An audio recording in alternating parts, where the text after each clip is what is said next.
Muy buenos días, tardes o noches. Vamos a continuar con la segunda parte del capítulo 14 del Harper sobre la visión general del metabolismo. Estuvimos viendo un resumen sobre las principales vías metabólicas y las líneas generales del metabolismo. Ahora vamos a continuar con la localización tisular y subcelular. Aprendamos un poco de medicina. Bueno, después de haber hecho el repaso sobre las líneas generales de lo que ocurre en nuestro cuerpo, la siguiente pregunta es: ¿en qué parte del cuerpo está ocurriendo esto? Porque todas las reacciones químicas que hemos visto no ocurren en todos los órganos. E incluso dentro de una célula, no todas las reacciones químicas están ocurriendo en el mismo lugar. Y es por eso que el tercer objetivo de este capítulo es saber establecer sobre la localización tisular y la localización subcelular de todas estas reacciones. Y eso es en lo que nos vamos a enfocar el día de hoy.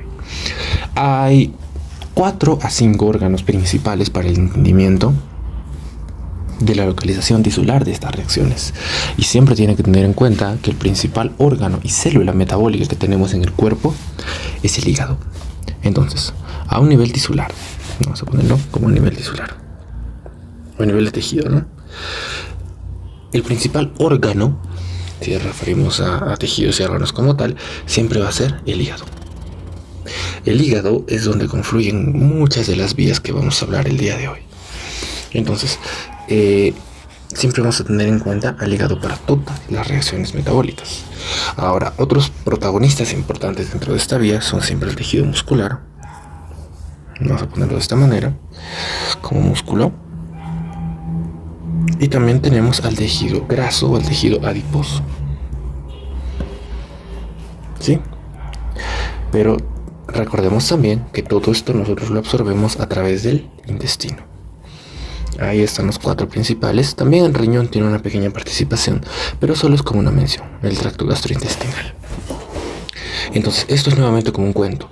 Todo empieza cuando nosotros ingerimos la comida y a través de la fisiología gastrointestinal vamos a entender que todo esto se digiere de moléculas complejas a moléculas simples. Eso es un proceso llamado digestión. Ese es el concepto de digestión. Todo lo que nosotros ya tenemos metabolizado, las moléculas simples, en este caso recordemos los colores, ¿no? Lo que es la glucosa y lo que son los aminoácidos, van a ser transportados al hígado. Se absorben a través del sistema venoso porta. ¿Recuerdan eso? A través de la vena porta, todo eso es transportado hacia el hígado. Y en el hígado es cuando empiezan todos los procesos metabólicos. Ahora, vamos a recordar el gráfico que hicimos acá. Recuerdan que les dije de la línea plana para la izquierda son procesos que ocurren cuando nosotros estamos alimentados, y a la derecha cuando estamos en ayunas. Vamos a cambiarle entonces el color, porque les dije también que las hormonas que regulan el lado izquierdo son sobre todo las hormonas de reserva, que es la insulina, y las hormonas que regulan el lado derecho es el glucagón y otras más, que entran el cortisol y todos los que se encargan de mantener la glucosa a un nivel constante. Acá vamos a dibujar y vamos a hacer uso de esos colores. Las vías que están reguladas sobre todo por la insulina van a estar en color rojo y las vías del glucagón en color verde. Entonces empecemos, mira. La glucosa que ha sido absorbida va a llegar al hígado y, como hay un exceso, se puede almacenar en forma de glucógeno. El resto de la glucosa va a salir hacia la sangre y se va a ir a nutrir a todos los tejidos. Recuerden lo que habíamos establecido: cuando estamos en un estado de alimentación, como hay bastantes nutrientes, la glucosa es el principal sustrato del metabolismo en todas las células. También va a pasar esto en el músculo y también, bueno, aunque esto nos va a complicar un poco más tarde, pero vamos a borrar esta línea después, pero tengan en cuenta, también al tejido adiposo y a otras células. La glucosa entra y la glucosa, como ustedes saben, va a ser degradada hacia acetilcoenzima A. ¿Recuerdan? La glucosa sigue una serie de pasos que llevan a piruvato y acetilcoenzima A. En este caso, eso se va a usar para nutrir la célula, y el exceso, en el caso del músculo, se va a convertir en glucógeno también. En el hígado y en el tejido adiposo pasa algo distinto. ¿Recuerdan la vía que vimos acá? La glucosa en exceso va a tener otro camino y va a convertirse hacia ácidos grasos de camino libre. Entonces la glucosa también se puede convertir en ácidos grasos antes de llegar a esta vía. ¿Y cómo estamos absorbiendo nosotros la grasa? Porque también ingerimos grasa. La grasa tiene un mecanismo distinto de absorción. La grasa no es absorbida por el sistema porta, por la vena porta, sino que es absorbida a través de los vasos linfáticos en forma de lipoproteínas llamadas kilomicrones. Lo vamos a ver en metabolismo de grasa porque esto es asombroso. Entonces, una vez que hemos llegado a este nivel de lipoproteínas, nuevamente, por las vías metabólicas regularizadas por la insulina tal cual, las lipoproteínas llegan a la sangre y nutren a todos los órganos. Sobre todo se van para el tejido adiposo, también se van para los tejidos musculares, demás tejidos, y también llegan, obviamente, al hígado. Todo siempre llega al hígado. Entonces, acá donde los free fatty acids o ácidos grasos libres llegan y nutren. Sí, pueden ser usados para el metabolismo si es que las células tienen el mecanismo complejo. Ahora, como estamos en un estado de bastante alimentación, esto va a tender a almacenarse. La insulina se encarga de que el ácido graso se almacene como triglicéridos. Y otra cosa que hemos mencionado hace un momento, cuando hay un exceso de glucosa, la glucosa también se convierte en ácidos grasos libres, tanto en el hígado como en el tejido adiposo.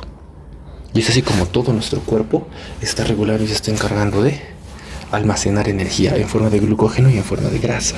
Ahora, también habíamos mencionado los aminoácidos, y los aminoácidos obviamente se van a sintetizar y convertir en proteínas, ¿no? Algunos aminoácidos en el hígado, otros se sintetizan de nuevo, y finalmente los aminoácidos pasan también al músculo, donde también forman proteína. Entonces vamos a pintar estas vías que van para acá. La proteína puede salir libremente a la sangre, el aminoácido también. Las proteínas, por ejemplo, ahí tenemos albúmina, ¿no? Las proteínas plasmáticas, factores de coagulación, etc. Muy bien. En un sistema normal también recordar que los aminoácidos, por medio de la desaminación, se excretan en forma de nitrógeno y esqueletos de carbono, que después cada uno tiene sus respectivas funciones. Este nitrógeno se excreta en forma de urea. ¿Y cuál es el órgano encargado de eliminar la urea? El riñón. El riñón excreta la urea a través de la orina. Muy bien. Entonces, cuando hemos ingerido, nuestro cuerpo está haciendo todo esto, dependiendo de la cantidad de cada uno de ellos, ¿no? Pasamos al siguiente momento. ¿Qué pasa cuando estamos en ayunas? Cuando estamos en ayunas, nuestro cuerpo empieza a necesitar mantener un nivel de glucosa constante. La glucosa baja. Entonces, los órganos a partir de ahora ya no van a usar glucosa. La glucosa se va a guardar solamente para dos objetivos. ¿Recuerdan cuáles son los dos objetivos de la glucosa? El sistema nervioso central y los glóbulos rojos. El resto de células va a usar otro tipo de metabolitos, ácidos grasos, cuerpos cetónicos, etc. Entonces, en el hígado, el glucógeno se empieza a degradar a esa glucosa cuando estamos en ayunas. Y la glucosa nuevamente sale a la sangre y se usa exclusivamente para el sistema nervioso central y glóbulos rojos. Ahora, si continuamos con el estado de inanición también, las grasas también van a empezar a degradarse. Y los ácidos grasos libres que se están almacenando van a salir a la circulación. Y a través de esta salida de la circulación van a usarse para nutrir a otro tipo de tejidos. Otra vía que hemos mencionado es que los ácidos grasos, cuando estamos en un estado prolongado de inanición, producen o sintetizan cuerpos cetónicos, que también salen a la sangre y se encargan de nutrir a todos los tejidos externos, ¿cierto? ¿Recuerda? Muy bien, acá ya estamos empezando a complicarnos un poco. ¿Se van dando cuenta? Las vías se están cruzando. Ahora, cuando estamos también con un estado más prolongado de inanición, el cuerpo requiere más glucosa. ¿De dónde sacamos la glucosa cuando la reserva de glucógeno se ha acabado? El proceso llamado gluconeogénesis. Y para ello las proteínas se degradan hacia aminoácidos y los aminoácidos se convierten en glucosa. ¿Ok? Entonces los aminoácidos salen a la sangre y se convierten en glucosa en el hígado. Ahora, ustedes se están dando cuenta que en el músculo también tenemos glucógeno. El glucógeno también tiene glucosa. Esta glucosa del músculo no sale a la sangre. La glucosa se queda ahí en el músculo y solamente sirve para el músculo. Entonces, la única fuente de glucógeno que tenemos en ayunas para todo el cuerpo es la del hígado. Sí, muy bien. Otro órgano que también hace gluconeogénesis es el hígado. Gluconeogénesis. Entonces, ahí tenemos una visión de qué órganos ocurre qué cosa y en qué momentos. Cuando estamos llenos de comida, nos enfocamos en hacer almacén. Pero cuando estamos con ayunas, los almacenes se vacían y buscan suplir las demandas de glucosa normales. Y como les decía en este diagrama de acá, mantener permanentemente un nivel de glucosa. Cuando el glucógeno está acabándose es cuando hacemos uso de la gluconeogénesis. Y nuevamente, las líneas rojas generalmente están moduladas por la hormona insulina y las líneas verdes están moduladas por las hormonas glucagón, corticoides, hormona de crecimiento, etc. Sí, sobre todo insulina y glucagón, ese juego que hacen las células del páncreas. ¿Cómo ocurre eso? Tiene un poco que ver con fisioendocrino, pero también con bastante bioquímica, como estamos viendo.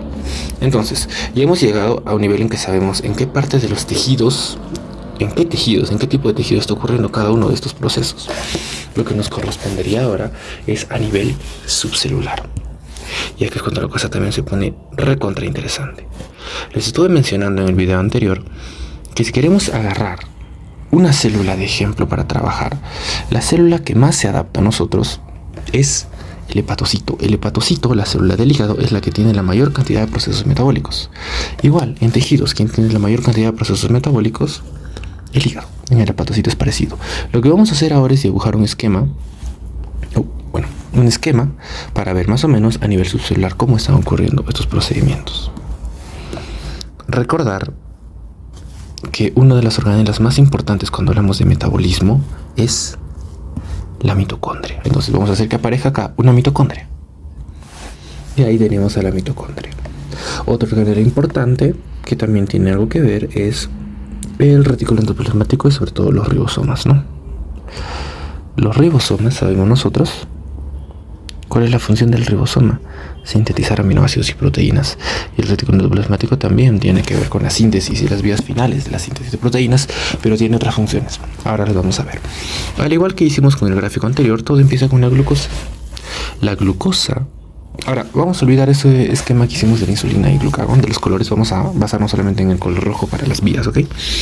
Ahorita olvídense de glucosa y glucagón por un momento. La glucosa se va a degradar hacia piruvato. ¿Recuerdan?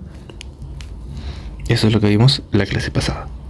Pero esto no es un proceso directo. Hay muchos intermediarios que están en medio. Y dos que vamos a mencionar son las triosas fosfato. Recordad que la glucosa es un carbohidrato de 6 carbonos.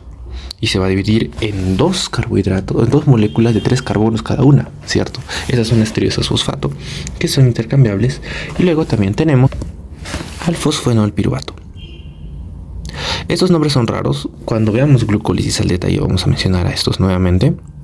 Y recordad que la glucosa va para acá, y esto se convierte en piruvato.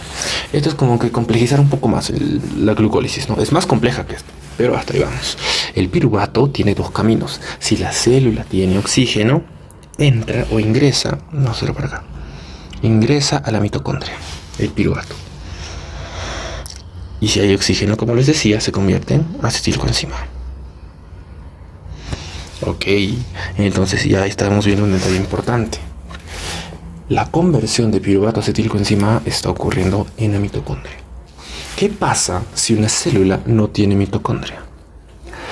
Todo el metabolismo se queda en piruvato y el único camino que le sigue al piruvato es irse a ácido láctico, al lactato. ¿Recuerdan eso? Bueno, ¿cuál es la célula que no tiene mitocondria? El glóbulo rojo.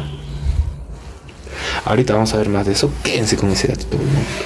Y obviamente estas vías son intercambiables. Acá a este nivel, a este nivel, a este nivel, no, a ese nivel no. Punto importante. Dentro de la bioquímica, esto lo vemos en cinética de enzimas, hay reacciones que son intercambiables y reacciones que no son intercambiables. Y acá tenemos un ejemplo de una reacción que no es intercambiable. Entonces, eso también se explica más adelante en este capítulo, pero ahora vamos a ir avanzando un poco para tener una idea. Hay reacciones dentro de una ruta metabólica que son intercambiables porque van en ambos sentidos. Pero hay reacciones que no. Y estas reacciones funcionan como cuello de botella y son las que tienen toda la regularización. ¿Cómo es que tu cuerpo sabe en qué momento va a hacer cada una de ellas? Porque acá están todos los mecanismos de regulación. Entonces, en un proceso como la glucólisis, la glucosa va en este sentido. Pero en un proceso como la gluconeogénesis, yo necesito a partir de estos compuestos producir glucosa. Y como estas reacciones tienden a ser irreversibles, el cuerpo hace uso de otros mecanismos, usa otras vías, y eso es lo que vamos a ver a continuación. ¿Qué es lo que pasa? Vamos a olvidarnos un momento, vamos a ponerle una pausa a esto. ¿Y para qué producimos acetilcoenzima A? Para que ingrese al famosísimo ciclo de Krebs, ¿ok? El ciclo de Krebs tiene también muchos compuestos y vamos a enfocarnos solamente en 5 de ellos. En el oxalacetato, en el citrato, en el alfa-cetoglutarato, en la succinilcoenzima A y en el fumarato. No son los únicos, hay más compuestos, pero estos nos van a servir para el esquema que estamos haciendo ahora. El ciclo de Krebs es justamente un ciclo porque está ingresando una molécula de 2 carbonos como la acetilcoenzima A y se están produciendo la eliminación de 2 carbonos como CO2. Es por ello que finalmente la reacción termina en equilibrio y se vuelve un ciclo. Ahora, ¿por qué he hecho este gráfico? Porque dentro de la gluconeogénesis le dije que hay 3 fuentes de glucosa: piruvato, lactato y aminoácidos. Bueno, no son las únicas, hay muchas más. Pero el piruvato, ¿cómo es que llega a producir glucosa? El piruvato se puede convertir a carboxilar a oxalacetato. Y es el oxalacetato el que sale de la mitocondria y forma nuevamente fosfenolpiruvato. Vamos a hacerlo un poco más bonito. Esta es la vía que es inversa a la glucólisis en cierta parte. Es por ello que finalmente el piruvato nuevamente puede volver a convertirse en glucosa. Estas reacciones sí son irreversibles, ¿no? Y como les decía, si hay un exceso de glucosa se almacena como glucógeno. Ya estamos viendo en qué parte ocurre cada una de estas cosas, ¿no? Ahora, otra vía que tenía la glucosa, que no era necesariamente la glucólisis, es la vía de la pentosa fosfato, que también produce muchos compuestos en la pH, todo ello, y también produce triosas fosfato. ¿Para qué estamos obteniendo triosas fosfatos? Recuerdan que hicimos la glucosa tiene un desvío donde puede producir glicerol. Acá está, ¿ven? No, acá está. La glucosa tiene un desvío donde puede producir glicerol. ¿Ven? Entonces, eso es lo que estamos viendo ahora. La glucosa tiene un desvío donde está produciendo glicerol. Para acá. ¿Y para qué sirve el glicerol? El glicerol se junta con ácidos grasos libres. Free fatty acids. Los ácidos grasos libres pueden ser obtenidos a través de la dieta o pueden ser sintetizados. ¿De dónde se sintetizan? De la acetilcoenzima A, mediante un proceso denominado la beta oxidación. Perdón. La lipogénesis. La lipogénesis es la producción de ácidos grasos libres a partir de acetilcoenzima A. Y cuando estos se metabolizan hacia acetilcoenzima A, se denomina beta oxidación. Esa es la beta oxidación, ¿ok? Beta oxidación y lipogénesis. Si nosotros juntamos glicerol y ácidos grasos libres, obtenemos triacilgliceroles o los triglicéridos. ¿Para qué o dónde usamos esto? ¿Dónde ocurre esta reacción? Tiene apoyo del retículo endoplasmático ocurriendo en el citosol. Y esto inversamente puede degradarse hacia glicerol y puede degradarse hacia ácidos grasos libres, y el glicerol pues puede volver para con gluconeogénesis convertirse en glucosa. Entonces vemos cómo está funcionando esto, en qué parte está yendo cada uno de ellos, qué familia nos está faltando. Nos está faltando algo en los lípidos, que es que la acetilcoenzima A, que viene de los lípidos, se convierte en cuerpos cetónicos. ¿Dónde ocurre la producción de cuerpos cetónicos? En la mitocondria. ¿Ok? Bacán. Ahora, ¿por qué hemos dibujado alfumarato, succinilcoenzima A, alfa-cetoglutarato, citrato, oxalacetato? Aún no los hemos mencionado. ¿Por qué? Porque estos entran dentro del complejo metabolismo de las proteínas. Las proteínas son un poquito complejas en metabolismo, pero a grandes rasgos, para no poner ejemplos específicos, recordemos que en los ribosomas los aminoácidos, el ARN mensajero, se sintetiza hacia aminoácidos que al unirse en el retículo endoplasmático y tener sus procedimientos post-traducción se convierten en proteínas. Eso lo vamos a ver después, no se preocupen. Pero los aminoácidos también están en muchas vías metabólicas. Los aminoácidos, por ejemplo, tienen una vía de conversión reversible hacia piruvato. Y no solo ahí, los aminoácidos también están relacionados al fumarato, a la succinilcoenzima A, al alfa-cetoglutarato. Esto me va a crear un poco de problemas. Al alfa-cetoglutarato. Y finalmente, vamos a poner acá. Los aminoácidos, no son todos, algunos sí, algunos no. Eso lo vamos a ver cuando estudiamos proteínas al detalle, ¿no? Y los aminoácidos, cuando se degradan, también pueden convertirse en acetilcoenzima A. Y también se usan, como les dice, los esqueletos de carbono para entrar al ATP, o si no para entrar al ciclo de Krebs, o si no para producir cuerpos cetónicos. Entonces, este gráfico es un gráfico del Harper, tal cual, solamente lo he dibujado y lo he explicado paso por paso para que todos ustedes tengan conocimiento de cómo ocurren estas vías metabólicas. Finalmente, lo que nos está quedando pendiente es la regulación. Esta regulación vamos a hacerla superficialmente porque se complementa muy bien con el capítulo 9 del Harper de enzimas, la regulación enzimática. Entonces, vamos a hacer un gráfico rápido solamente porque estábamos viendo que una vía, las reacciones pueden ser interconvertibles, ¿cierto? De un momento a otro. Y como les decía, sobre todo las enzimas están a este nivel. Una enzima 1 o una enzima 2 son las que van a ser la diana o el objetivo de la regulación humana. Entonces, la regulación de estos compuestos tiene varios tipos. Se pueden regular de muchas maneras. Lo primero que tenemos que asegurarnos es que la enzima tenga un sustrato suficiente, que es el sustrato B. ¿Cómo funciona esto? Las enzimas que actúan entre los A y B es una reacción de doble vía, porque mientras haya A se va a metabolizar esa B, y mientras haya B va a metabolizar hacia A. Se llaman reacciones de equilibrio. Sin embargo, si yo sigo el camino de A a B e inmediatamente uso B para producir C, ya no va a haber la opción de vuelta para atrás. ¿Por qué? Porque B se está consumiendo, se está yendo. Es así como nosotros regulamos una vía. En cambio, si esta enzima se inactiva, siempre que haya A va a haber B, y siempre que haya B va a haber A, y van a mantenerse en equilibrio. Una forma de desequilibrar estos caminos es con reacciones que no están en equilibrio, en una sola vía, de izquierda a derecha.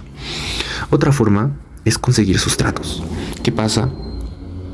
Que A tiene que ingresar dentro de la célula para que empiece este ciclo, para que empiece esta serie de pasos. Pero si es que no hay A, si es que el canal transportador se cierra, toda esta serie de pasos también se bloquean. Y esto explica el funcionamiento de la insulina. La insulina actúa a nivel del músculo y del hígado mediante los receptores GLUT, los GLUT4. ¿Qué pasa? La insulina, vimos que era con el color rojo, estimula al GLUT, mientras que el glucagón inhibe al GLUT. Entonces, si el GLUT se estimula, van a ingresar sustancias. Si el GLUT se cierra, no van a ingresar sustancias. Y es así como regulamos el ingreso o no de glucosa hacia los tejidos, por ejemplo. Y por eso les decía, en la inanición está el glucagón, en la alimentación está la insulina, y así va funcionando. Acá hay una forma de regular el ingreso o no de moléculas, y así regulamos la vía. Otra forma es que estas enzimas generalmente son enzimas alostéricas. ¿Qué quiere decir ello? O tienen propiedades alostéricas. Las enzimas tienen en realidad un sitio activo donde entra el sustrato y ocurre el proceso enzimático, pero fuera de ello, alostérico, en otro lugar, también tienen o son susceptibles de ser modificadas por otras sustancias. Eso es alostérico porque está fuera del sitio activo. Algunas sustancias van a aumentar la actividad y otras sustancias pueden inhibir su actividad. El ejemplo más gráfico se ve acá. Por ejemplo, podemos tener en cuenta a la enzima 2, supongamos. A la enzima 2, como está en el gráfico de ahí, cuando hay bastante sustrato, sobre todo son sustratos lejanos los que estimulan esto, ¿no? La enzima 2, alostéricamente, es decir, se une en otra zona, se activa, haciendo que haya más vía o más flujo de B a C. Y cuando hay mucho producto, o sea, cuando ya hay demasiado D, quiere decir que esta vía está trabajando demasiado, entonces el D mismo va y funciona como un regulador negativo. Así es como se va regulando. Porque cuando hay bastante sustrato, a mí me conviene seguir este camino. Pero cuando ya hay bastante producto, es demasiado. Ya no debo hacer más. Entonces ahí me detengo. ¿Ok? Por eso es que acá hay una regulación positiva y acá hay una regulación negativa alostérica. Ahora, como les decía, supongamos que la enzima 1, en cambio, tiene dos formas. Una forma inactiva y una forma activa. Entonces, acá funciona el famoso concepto de los segundos mensajeros. Las hormonas, al llegar a sus receptores, producen segundos mensajeros del tipo AMP cíclico, inositol trifosfato, etc. y algunos de ellos pueden favorecer la activación enzimática y algunos de ellos pueden inhibir la activación enzimática. Entonces, cuando están llegando los receptores, por ejemplo, cuando están llegando las hormonas y el receptor se activa, produce AMP cíclico, supongamos, y la vía se activa porque la enzima se está activando y empieza a funcionar más. Pero en ausencia de esa hormona, o cuando está llegando una hormona contrarreguladora que inhiba esto, puede más bien hacer que la enzima se inhiba y así deja de producirse y deja de actuar esta vía. Es otra forma de regular. Estas regulaciones tienden a ser rápidas, mediatas e inmediatas. En cambio, tenemos otra forma de regularizar las enzimas, que es mediante cambios en el ADN. Ciertas moléculas estimulan la producción a nivel de ADN. Por ejemplo, los dedos de zinc, ¿no? De las hormonas esteroideas, y pueden hacer que estas enzimas se estimulen. Este proceso, tristemente, es muy lento y se usa para regulaciones a largo plazo, porque hasta que el ADN se traduzca o lleve al proceso de transcripción hacia una molécula de mRNA y luego a traducción hacia una proteína o una enzima tal cual, toma muchas horas. Es por eso que este proceso, que también puede ser estimulado o puede ser inhibido dependiendo de la vía, toma mucho tiempo. ¿Sí? Entonces, hasta acá tenemos cómo se regulan las enzimas y cómo tu cuerpo sabe en qué momento actuar o seguir tal vía y no seguir tal vía. Todo esto es un resumen bastante complejito. Y si tú ves o lees las demás partes del Harper, vas a entender qué caminos está siguiendo en cada uno. Hay todo un texto que te explica cómo es que las moléculas son, algunas de ellas, intercambiables entre sí y otras no, y cómo es que todo esto se va regulando con la función de la insulina, que te da un ejemplo chévere de cómo actúa la insulina y un ejemplo chévere de cómo actúa el glucagón. Y esto ya te da una noción y un concepto de cómo se regula todo.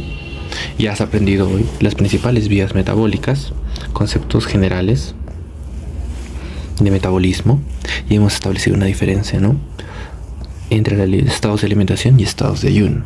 Ahora hemos visto las líneas generales. Acá está sobre todo el resumen de cómo se interconectan estas vías y en qué partes de nuestro órgano está ocurriendo esto y en qué partes de la célula está ocurriendo esto. Porque si yo te digo, ¿no?, la gluconeogénesis está ocurriendo en el hígado, la gluconeogénesis ocurre en el riñón y en el hígado, sí, pero en la grasa no, en el músculo no. Entonces tú ya vas teniendo una idea que la absorción de glucosa y aminoácidos es distinta a la de ácidos grasos. Y dentro de la célula, la producción o síntesis de acetilcoenzima A es mitocondrial. Y acá les decía el ejemplo de hace un rato. Si el glóbulo rojo no tiene mitocondria, no hay forma de que sintetice acetilcoenzima A. No puede usar la beta-oxidación, no puede usar la síntesis de acetilcoenzima A a partir de aminoácidos. Lo único que puede usar para nutrirse es la glucosa. Y la glucosa ni siquiera en la vía aerobia, porque no tiene mitocondria, sino anaerobia en la producción del lactato. Es por eso que el glóbulo rojo exclusivamente vive de glucosa. Y también la vía pentosa sí la puede hacer, ¿cierto? Ok, entonces es por eso que en un estado de ayuno, las dos células, o los dos moléculas que sobre todo usan glucosa son el sistema nervioso. En el sistema nervioso, el 80% de la alimentación es por glucosa también. En el glóbulo rojo, es 100%. ¿Ok? Entonces, ahí tenemos un resumen general y una visión general del metabolismo. Espero que les haya gustado la clase. Vamos a continuar con los demás capítulos en las siguientes clases.